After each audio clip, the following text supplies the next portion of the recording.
क्या प्रधानमंत्री मोदी के चुनाव लड़ने पर हाईकोर्ट ने पाबंदी लगा दी है? आखिर धर्म को चुनावी सभा इस्तेमाल पर हाईकोर्ट ने क्या फैसला सुनाया? क्या प्रधानमंत्री मोदी पर लगेगा 6 साल के लिए बैन? क्यों लगाई गई, इसे लेकर याचिका? आखिर कौन है याचिकाकर्ता?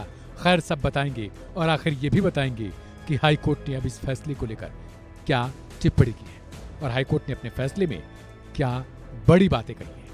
बता दें कि इस याचिका में 9 अप्रैल को उत्तर प्रदेश के पीलीभीत में प्रधानमंत्री नरेंद्र मोदी की चुनावी रैली के दौरान दिए गए भाषण में आचार संहिता का कथित उल्लंघन करने के लिए पीएम मोदी को चुनाव लड़ने से अयोग्य घोषित करने की मांग की गई थी। वकील आनंद एस जुंधले ने कुछ दिनों पहले ये याचिका दायर की थी। याचिका में पीएम मोदी पर भगवान और पूजा स्थल के नाम पर वोट मांगने का संदर्भ देने का आरोप लगाया गया। 9 अप्रैल को उत्तर प्रदेश के पीलीभीत में रैली के दौरान प्रधानमंत्री नरेंद्र मोदी ने कहा था कि INDIA ब्लॉक के नेताओं ने प्राण प्रतिष्ठा निमंत्रण को अस्वीकार करके भगवान राम का अपमान किया है। साथ ही पीएम मोदी ने कांग्रेस के घोषणा पत्र को लेकर भी जबरदस्त हमला बोला था और कहा था कि ऐसा लगता है कि ये उनका नहीं बल्कि मुस्लिम लीग का घोषणा पत्र है।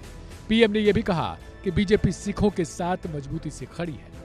प्रधानमंत्री मोदी के 9 अप्रैल के भाषण का जिक्र करते हुए याचिकाकर्ता वकील जुंधले ने प्रधानमंत्री को धार्मिक देवताओं और पूजा स्थलों के नाम पर वोट मांगने से रोकने की मांग की है। याचिका में चुनाव आयोग से जनप्रतिनिधित्व अधिनियम के तहत पीएम मोदी को 6 साल के लिए चुनाव से अयोग्य घोषित करने का निर्देश देने के लिए भी मांग की गई थी। जोंधले ने पहले भारतीय दंड संहिता की धारा 153A के तहत प्रधानमंत्री मोदी के खिलाफ FIR दर्ज करने और उन्हें अयोग्य घोषित करने के लिए चुनाव आयोग में शिकायत दर्ज की गई थी। हालांकि उन्होंने आरोप लगाया कि इस मामले में अब तक चुनाव आयोग ने कोई कार्रवाई नहीं की थी। बाद में उन्होंने दिल्ली उच्च न्यायालय में याचिका दायर की, जिस पर आज सुनवाई हो गई है।